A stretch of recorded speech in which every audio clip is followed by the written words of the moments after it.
एकदा समोरच्यांनी खुलासा करावा की न होते, मात्र अजूनपर्यंत काही रिप्लाय नाही. नाही, माझा प्रश्न एवढाच आहे की ज्या पद्धतीने माझ्यावर गेले काही दिवसापासून आया बहिणींवरनं शिव्या देणं वैचारिक लढाई आहे. मी साधा प्रश्न विचारतोय की राम क्षत्रिय होता का नव्हता, एवढ्याचं उत्तर देऊन टाका ना. द्यायला कोणी पुढे येत नाही. काय येत नाही, एकदाचा संपून टाका ना विषय. आमच्या दृष्टीनेही राम जेव्हा आम्ही आमचा म्हणतो तेव्हा आमचाच म्हणतो. प्रभू श्रीराम हे श्रद्धेय आहेत. त्यांची प्रत्येकाच्या मनात एक आदराची कल्पना आहे. आई वडिलांचा ऐकणारा राम, वडिलांच्या शब्दाला जागणारा राम, विपरीत परिस्थितीत अधर्माविरुद्ध लढणारा राम, कुठलाही भेदभाव न मानणारा राम, कुठल्याही सत्ता लोलूप म्हणजे लंका ताब्यात घेतल्यानंतरही ती लंका लक्ष्मणाला आरामात देता आली असती, त्याने नाही दिली. त्यांनी विभीषणाला दिली. किंवा बालीची हत्या केल्यानंतर सुग्रीवाला त्यांनी सिंहासनावर बसवलं आणि त्यांचे बंधू भरत यांनी तर सिंहासनावर रामाच्या पादुका ठेवून राज्य चालवलं. इथे तर कधी मी याला कापतो आणि राज्य ताब्यात घेतो, पक्ष पडतो नाही का आपण. आणि ते लोक आम्हाला मर्यादा पुरुषोत्तम राम समजवणार. ठीक आहे, आता ऐकून घ्यायचं. विपरीत परिस्थितीमध्ये चूप बसण्याशिवाय पर्याय नसतो.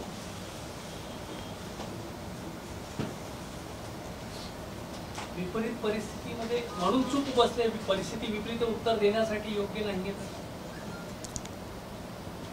नाही, आता विचार मांडणंच लोकांना आवडत नाही ना. वैचारिक लढाईचीच नसते. एखादा विचार मांडला की खाली तुझ्या सगळ्या आई बहिणी सगळं रस्त्यावर येतं. विचार करायचाच नाही, पुस्तकं वाचायचीच नाही, इतिहास समजूनच घ्यायचा नाही.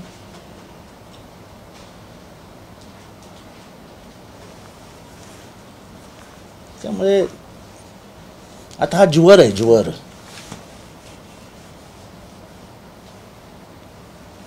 त्याच्यामुळे आपण शांत राहिलेलं पाहिजे.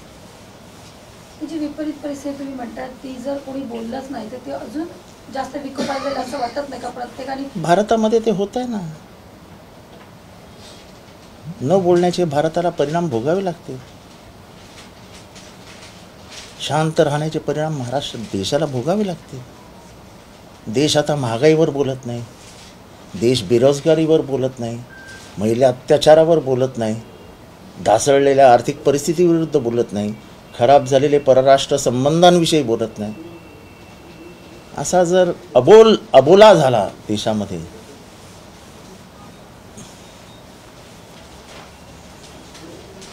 म्हणजे आपले पूर्वज इंग्रजांशी का भांडले, का बोलले, का तुरुंगवास सहन केला, का त्यांच्या विरुद्ध आंदोलनं केली, हेच मला कळत नाही.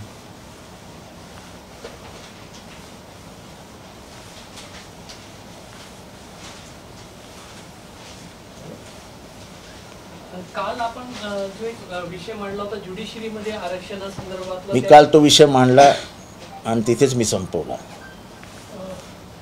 यावर सुशील कुमार शिंदे यांनी म्हटलं की बाबासाहेबांनी जेव्हा संविधान लिहिलं तेव्हा चिंतन करून लिहिलं, त्यामुळे मला वाटत नाही की त्यावर काही बोललं पाहिजे. हा, मग ते जी माझी शंका होती ती मी व्यक्त केली. मला असं नाही वाटत बाबासाहेबांनी दूरदृष्टी ठेवून मुद्दामून हे सगळं नसेल. आता त्यांनी का केलं नाही, का केलं हे काही आपण सांगू शकत नाही. मी तेच सांगतो, माझे काही विचार आहेत ते मी मांडत असतो. समाजाला पटले तर ठीक, नाही पटले तरी ठीक. असं मी कुठे जबरदस्ती करतोय की माझ्या विचारांना मान्यताच द्या.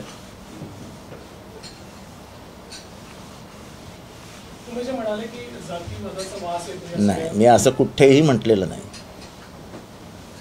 मी असं कुठेही म्हटलेलं नाही. तुम्ही ऑन रेकॉर्ड तपासून बघा, तुम्हीच होतात तिथे. न्यायालयाच्या काही निर्णय असे असतात की त्याच्यातून स्मेल येतो, जातीचा स्मेल. मी असं म्हटलेलंच नाही. तुम्ही बोलला नाही, काढून बघा.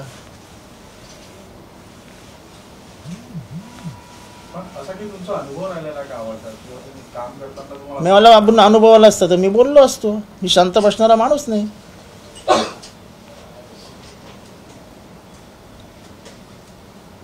मी बोललो ना, माझ्या आईला कधीच पूजेला बोलवत नव्हतं सोसायटीमध्ये. हे बोलून टाकलो मी. ती वेदना आहे माझ्या मनात, आजही ती वेदना कायम आहे. कारण ती बिचारी एकटी बसलेली असायची. तिने कधीच आम्हाला सांगितलं नाही. पण जसं आम्ही वाचत गेलो, वर्णद्वेष समजत गेलो, चातुर्वर्ण समजत गेलो, तेव्हा आमच्या लक्षात आलं की आपल्या आईला का बोलवलं जात होतं. हे मी बोलून दाखवलं ना. हे बा, मी घडलेला प्रसंग लपणाऱ्यातला माणूस नाही. जो हुआ उसको डंके की चोट पे बोलो. आपला अपमान मनात कशाला ठेवायचा, बोलून दाखवायचा. हो, माझा अपमान झाला. आवडे साहेब, काल तुम्ही एक्झॅक्ट जे शब्द होते ते असे होते की न्यायपालिकेचे काही निर्णय असे असतात की ते पाहून त्यातून जातीयतेचा वास येतो, असं तुम्ही बोललो. तर असे काही निर्णय आहेत का जे तुम्ही सांगू शकाल की पर्टिक्युलर? म्हणजे पर्टिक्युलर असे काय माझ्यासमोर निर्णय नाही आहेत. आणि मी असं कुठल्या निर्णयाला धरून बोललेलो नाही. काहीतरी शोधकार्य तुम्ही केलं पत्रकारांनी एका वाक्यावर तर बरं होईल. सगळंच प्रश्न विचारून त्याच्याकडनंच उत्तरं घ्यायची, ह्याला पत्रकारिता म्हणत नाहीत. मी इशारा दिला आहे, तुम्ही शोधून बघा ना जरा. तुम्हाला असं वाटतंय की जाती व्यवस्था आपण म्हणतोय की आपण प्रगतिशील भारताकडे जातोय, प्रगतिशील होतोय, अजून जाती व्यवस्था घट्ट करतोय आपण. पण जाती व्यवस्था अजूनही आहे प्रत्येक ना. क्षेत्रामध्ये अजूनही कायम आहे असं वाटतं का? प्रत्येक क्षेत्रात कायम आहे. मध्ये IAS-IPS प्रातिनिधिक स्वरूप आलेलं 4% पण नाही आहेत. आपल्या मंत्रालयात जाऊन बघा ना किती टक्के. म्हणजे जो मूळ बाबासाहेबांचा हेतू होता की प्रातिनिधिक स्वरूपात हा समाज दिसला पाहिजे, म्हणजे हा समाज मेनस्ट्रीममध्ये येईल. बाबासाहेबांनी रिझर्वेशन म्हणजे आर्थिक उन्नतीचं साधन ठेवलं नव्हतं, की ज्यांना समाजांनी मान्यताच दिली नाही, मनुष्य म्हणून जगूच दिलं नाही, अशा लोकांना त्यांनी आरक्षणाची तरतूद करून ठेवली की यांना मुख्य धारेत आणा. 5000 वर्ष मुख्य 5000 वर्ष नाही, जेव्हापासनं हा देश किंवा हा काय आपल्या काय जे काय असेल ते अस्तित्वात आलं, तेव्हापासून तुम्ही एका वर्गाला मान्यताच देत नव्हतात. त्यांना शिक्षण नाही, त्यांना घर नाही, त्यांना शेती नाही. अशा वर्गाला प्रतिनिधित्व मिळावं म्हणून तर आरक्षण आलं. अहो, तुम्ही साधा विचार करा ना. सगळ्या शाळा, तुमच्याही शाळा या आता म्युन्सिपाल्टीच्या प्रायव्हेटायझेशनकडे चालल्या आहेत. किती टक्के झोपडपट्टी आपल्याकडे नागपुरात? त्यांची पोरं कुठे जाणार शिकायला? 5 शाळांचं एकत्रीकरण करताय जिल्ह्यामध्ये. काही गावापासून शाळा 15-15 किलोमीटर दूर असतील. कशी जाणार चालत? म्हणजे आपण बोलायचंच नाही असं ठरवल्यावरती मग एक नवीन वर्ग तयार होईल. म्हणजे शिक्षण हे सर्वत्र पसरावं, सर्वदूर जावं, हा डॉक्टर बाबासाहेब आंबेडकरांचा किंवा महात्मा फुलेंचा का शाहूंचा विचारच प्रबोधित होतोय. फुले शाहू आंबेडकरांचा महाराष्ट्र हा अशिक्षित महाराष्ट्र होईल काही दिवसांनी. कोणाला परवडते फी? CBSE, ICSE, काय ते इंटरनॅशनल. इथे 10वीची शाळा फी भरताना मारामारी आहे. बेरोजगारी वाढते, महागाई वाढते, पगार वाढत नाही आहेत, आणि त्याच्यामध्ये हे अजून एक ओझं. कसं जगायचं माणसानी? तुमच्या सगळ्या महापालिकेच्या शाळा देता येत आता. ही झोपडपट्टीतली पोरं जाणार कुठे शिकायला? आणि झोपडपट्टीत राहतं कोण? दलित, OBC, ST हेच राहतात ना तिथे. म्हणजे त्यांच्या जर शिक्षणाच्या वाटा बंदच केल्या तर प्राचीन काळचा भारत परत एकदा या देशात निर्माण होईल त्याची भीती आहे ना माझ्यासारख्याच्या मनामध्ये.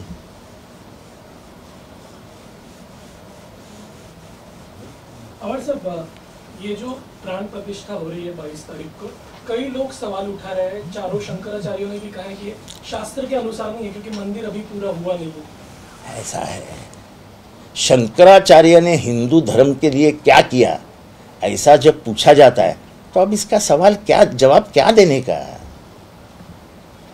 आदि शंकराचार्य ने जो कार्य किया, तब की जो धार्मिक लड़ाई थी वो खत्म की और हिंदू धर्म को एक करने का काम करके आगे बढ़ाया। आज जो हिंदू धर्म दिख रहा है वो सिर्फ आदि शंकराचार्य की मेहरबानी है और ये पीठ अभी के नहीं है। आदि शंकराचार्य के जमाने से ये पीठों का निर्माण किया गया है। अब जो बैठे हैं वहाँ पे वो आदि शंकराचार्य के उत्तराधिकारी है और आप पूछते हो कि शंकराचार्य ने किया क्या, तो इसका मतलब आपको हिंदू धर्म ही नहीं मालूम। इसी के लिए बोलते हम विचारों से लड़ो। हमारे कुछ विचार है, उस आपके कुछ विचार हो सकते हैं, हमारा वैचारिक संघर्ष होना चाहिए। हम वैचारिक संघर्ष करने को ही आज के रोज में तैयार नहीं है। बस हम जो कहे वही सही, ना खाता ना हुई, हम जो कहे वही सही। ऐसा नहीं होता है। लोग बोलना ही बंद कर देंगे तो इस देश का लोकतंत्र खत्म होने में देर नहीं लगेगी। ये बीजेपी जानबूझकर कर रही है 22 तारीख को ताकि चुनाव में इसका ये देखो, ऐसा है कि 22 तारीख का क्या महत्व है।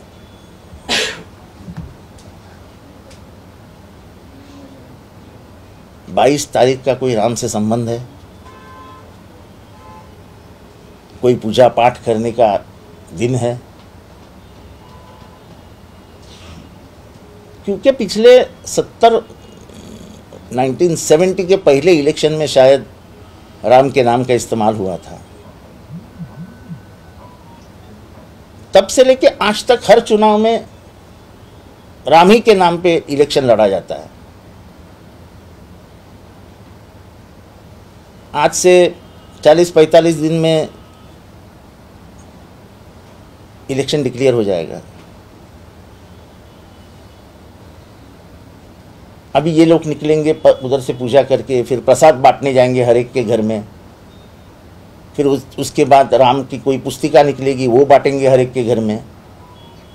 तो ये देश में एक माहौल तैयार कर देंगे जो धर्म पे आधारित है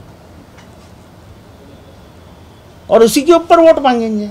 महंगाई मत बोलो, महंगाई के ऊपर मत बोलो, बेरोजगारी के ऊपर मत बोलो, आर्थिक ताकत के ऊपर मत बोलो। हम ये भूल ही गए इतिहास में कि श्री राम का पहला शिलान्यास किसने किया था? किसने किया था? ये शिलान्यास राजीव गांधी जी ने किया था। दोबारा शिलान्यास नहीं किया जाता इतिहास में। पर भूले कौन, बताए कौन? जिस जगह से मूर्ति उठाई गई उससे 3 किलोमीटर दूर तो राम मंदिर बन रहा है। मंदिर वही बनाएंगे, जगह नहीं बताएंगे। वो जगह 3 किलोमीटर दूर है। क्या बोले अब? सुप्रीम कोर्ट के जो न्यायाधीश थे उन्होंने कहा तो कि राम लल्ला का जन्म यही हुआ है। वो स्थान जो उन्होंने बताया था वहां पे मूर्ति की प्रतिष्ठापना हो ही नहीं रही है। तो तुम्हारे मन का राम, तुम्हारे जगह का राम और तुम्हारे मंदिर में राम, तो तुमने लॉक एंड की में बंद कर दिया राम को। अरे राम हमारा है, हम 22 तारीख को क्यों दर्शन ले? हम 23 को लेंगे, नहीं जमा तो 24 को लेंगे। और ये न्योता देने वाली बात कहां से आ गई? ये चातुर्वर्ण व्यवस्था की तैयारी कर रहे हो क्या कि हमारे पूछे बिना तो मंदिर में नहीं जा सकते? ये तो कालाराम मंदिर में जाके बाबा साहब अम्बेडकर ने तोड़ दिया था ये बात को। ये नई व्यवस्था क्या है कि न्योता आना चाहिए? न्योता काहे के लिए न्योता? राम हमारे हैं, मंदिर हमारा है, हम जब मर्जी चाहे जा सकते हैं मंदिर में। तुमको पूछ के जात बता के जावे क्या? और मेरा यह सवाल है कि द्रौपदी मुर्मू को आज तक क्यों न्योता नहीं गया है?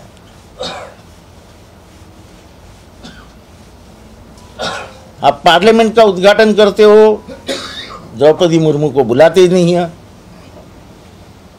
आप राम मंदिर जो आज के दिन में सबसे बड़ा कार्यक्रम है विश्व में भारत के लिए, उसमें भी आप द्रौपदी मुर्मू को जानबूझकर बाजू में रखते हो। आपके दिल में है क्या? आप स्त्रियों का सम्मान नहीं चाहते हो? जिस राम ने शबरी के हाथ से बेर खाए थे उसके मुंह में लगाए हुए हैं। इतना महत्व शबरी को रामायण में है। वो शबरी के व्यवस्था से जुड़ी हुई है ना हमारी राष्ट्रपति। My president is linked to that lineage of scheduled tribes. और जिनको वर्ण व्यवस्था में कोई अधिकार नहीं था, तो आप उस वर्ण व्यवस्था को आज भी इतनी मजबूती दे रहे हो कि आप द्रौपदी मुर्मू को भूल ही गए। क्योंकि राम का सबसे अधिक संबंध 14 साल में उन्हीं लोगों से आया था। क्योंकि जंगल पहाड़ वहां कौन रहते थे?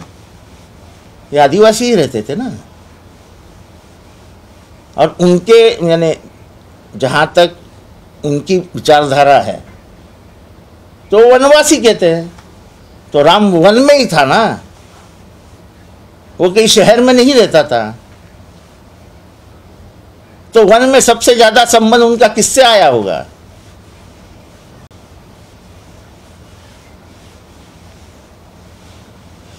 राम मंदिर हो रहा है, मूर्ति बिठाई जा रही है, इसका सभी को आनंद है। राम परम आदरणीय है, श्रद्धेय है, लेकिन उसको अपना मालिकाना हक मत जताओ उसके ऊपर। क्या ऐसा मतलब कि दूसरों का राम हो ही नहीं सकता, सिर्फ हमारा है? अरे इनके हाथ में देखता तो रहिए, श्री राम जी को अपना सिंबल बना देते, कमल हटा देते और श्री राम जी को रख देते वहां पे। ये तो अच्छा है कि इलेक्शन कमीशन बोलता है कि भाई कोई चीज भगवान को कभी सिंबल में इस्तेमाल मत करो।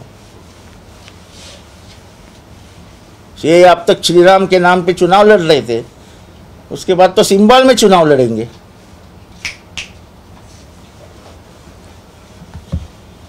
ये पॉलिटिकल सवाल है नहीं क्या आपके पास? लोकसभेसाठी मास्टर प्लॅन तयार होत आहे। भाजपचे आमदार खासदार यांना लोकसभेच्या मैदानावर उतरवणार आहे।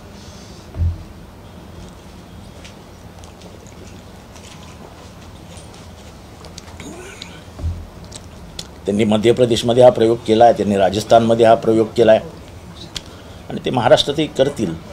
त्यांचा काय विचार आहेत ते काय मला माहीत नाही, पण मागच्या काही महिन्यात झालेल्या निवडणुकांमध्ये त्यांचं वर्तन कसं होतं त्याच्यावरून असं काय असेल असं। पुढील 30 वर्षे भाजपची सत्ता टिकायला पाहिजे असं काम जे आहे पक्षाच्या नेत्यांनी कार्यकर्त्यांनी करावं असं अमित शहांनी म्हटलंय। काल दिल्लीत बैठक झाली, क्लस्टर बैठक। आपलं भारताचं जोपर्यंत अस्तित्व आहे तोपर्यंत आपलं सरकार असावं असंही त्यांचं जर म्हणणं असेल त्याच्यात चुकीचं काही नाही। लोकांच्या मनात जर तो पक्ष असेल तर निवडून येत राहील। तुम्ही लोकशाहीमध्ये कुठला पक्ष किती वेळ सत्तेवर राहील हे तुम्ही सांगूच शकत नाही, आणि आपला पक्ष सत्तेवर राहिलाच पाहिजे याच्यासाठी तर सगळेच प्रयत्नशील असतात, तर ते काय चुकीचं बोलले? असे की मुंबईची चित्रपट सृष्टी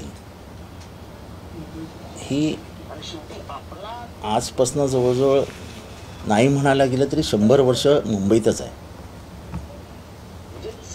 जे ह्याच्यातनं आले, जे कलाकार बाहेर देशातनं आले, बाहेर देश म्हणजे जेव्हा पाकिस्तान झाला तेव्हा पाकिस्तानात खूप जण आपल्याकडे आले।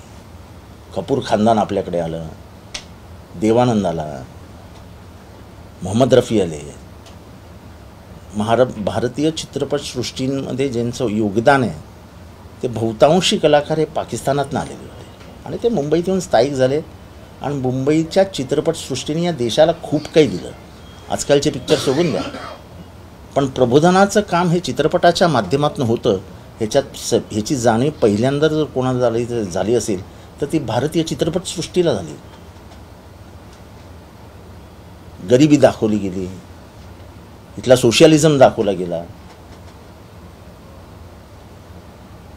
आंधीसारखा चित्रपट इंदिरा गांधींच्या दबावाखाली असताना देखील तो चित्रपट आला। त्या काळच्या कलाकारांनी, काही इंदिरा गांधींनी जेव्हा आणीबाणी लावली त्या काळच्या कलाकारांनी उघड भूमिका घेतली. आता हे परंपरेने मुंबईत घडत असताना अचानक तुमचा काही संबंध नसताना ते तुम्ही गुजरातला घेऊन जातात. गुजरातचा आणि चित्रपटसृष्टीचा काय संबंध आहे?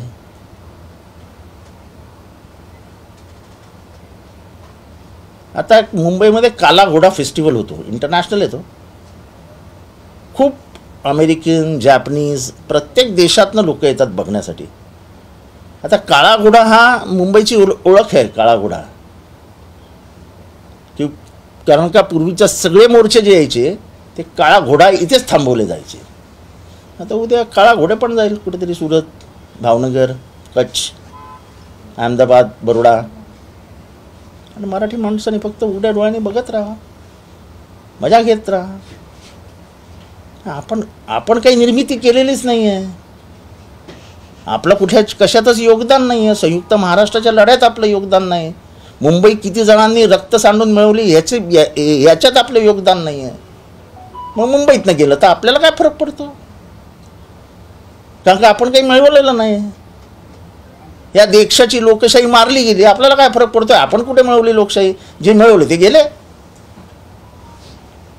त्याच्यामुळे जो अबोला आहे ते हेच दर्शवते की आम्हाला काही आस्थाच नाही आहे, कोणी बोलतच नाही.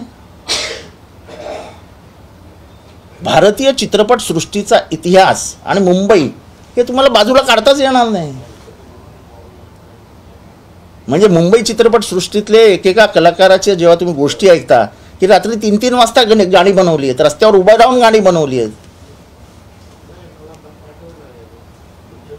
मुंबईच्या दंगलीमध्ये अशोक कुमार जेव्हा मंटोला सोडायला जातो तेव्हाची ती त्यांनी लिहिलेली कहाणी मंटोने सांगितली तर अंगावर शहारे उभे राहतात.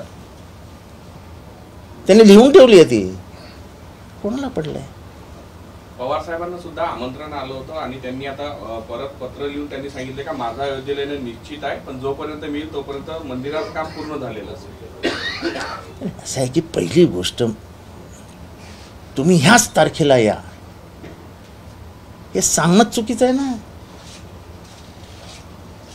स्वतंत्र विचाराची माणसं स्वतंत्ररित्या जातील. मी काळाराम आणि गोराराम मंदिरात नाशिक हे माझं आजोळ आहे. जेव्हा कधी आजोळी जायचो तेव्हा 100% काळाराम मंदिर, गोराराम मंदिर, कालिका मातेचं मंदिर, ढोल्या गणपती हे सगळे आमचे वडील आम्हाला फिरायला घेऊन जायचे. पंचवटी. आता या जुन्या आठवणी सांगून काय फायदा नाही. कारण का आता मंदिरात जायचं म्हणजे मागे तुम्हाला सगळ्यांना घेऊन जाणे, मग तिथे बाहेरून एक प्रतिक्रिया देणं ते आपल्याला जमत नाही. आम्ही तुळजाभवानीला जातो, महावीरच्या देवीला जातो, सप्तशृंगी गडावर जातो. देव आणि श्रद्धा हा आपला प्रत्येकाचा वैयक्तिक विषय आहे. तो सार्वजनिक स्वरूपात पुढे आणणं ह्याच्यात काय मजा आहे? कोण बिरोबाला मानतो, कोण भैरोबाला मानतो, कोण महालक्ष्मीला मानतो. इथल्या परंपरेने देव आहेत ना आपले. आता सगळेच जाताना जर ढोलताशे घेऊन जायला लागले तर देवळात किती गर्दी होईल विचार करा. आधीच देवळामध्ये एवढी गर्दी असते की जाता येत नाही आणि त्याच्यात प्रत्येकाने ठरवलं की चला ढोलताशाच घेऊन जाऊया, तर दर्शनच अवघड व्हायचं. खरं तर महाराष्ट्रातल्या प्रत्येक नेत्यांनी रामटेकला आलं पाहिजे. आपल्याला महाराष्ट्रातल्या नेत्यांना माहिती नसेल की रामटेक कशासाठी प्रसिद्ध आहे. रामाने अधर्माच्या मी लढाई करीन आणि सीतेला परत घेऊन येईन याची शपथ कुठे घेतली? रामटेकला. कुणाला आठवण तर आहे का रामटेकची? म्हणजे खऱ्या अर्थाने रामाची जी ओळख आहे की अधर्माविरुद्ध लढाई झाली आणि ती सीतेवरून झाली, त्या सीतेला आणि नच सोडवून हिची प्रतिज्ञा कुठे घेतली असेल तर नागपूर जवळून 100 किलोमीटरवर असलेल्या रामटेक या जागी. आणि आजही तिथे ते मंदिर आहे, पण तिथे कोणी जाऊन आरती करणार आहे असं काही मी ऐकलं नाही. परत मी म्हटलं मी आरती करीन तर लफडच व्हायचं का? आता मला सगळंच वर्ज्य आहे. आणि मी फक्त महाराष्ट्राच्या माहितीसाठी एक इतिहास सांगितला की नागपूरच्या जवळच्या रामटेकचा काय इतिहास आहे.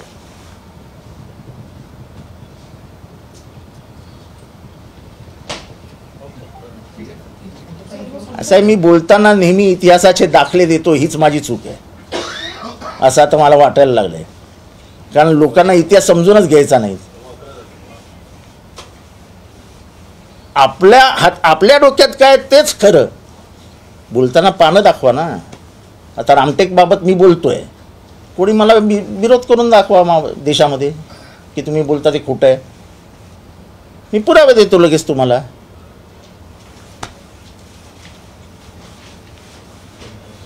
आपले विचार दुसऱ्यावर लादण्याचा जो कार्यक्रम चालू आहे ना, त्याच्यातनं इथली मानसिकता ही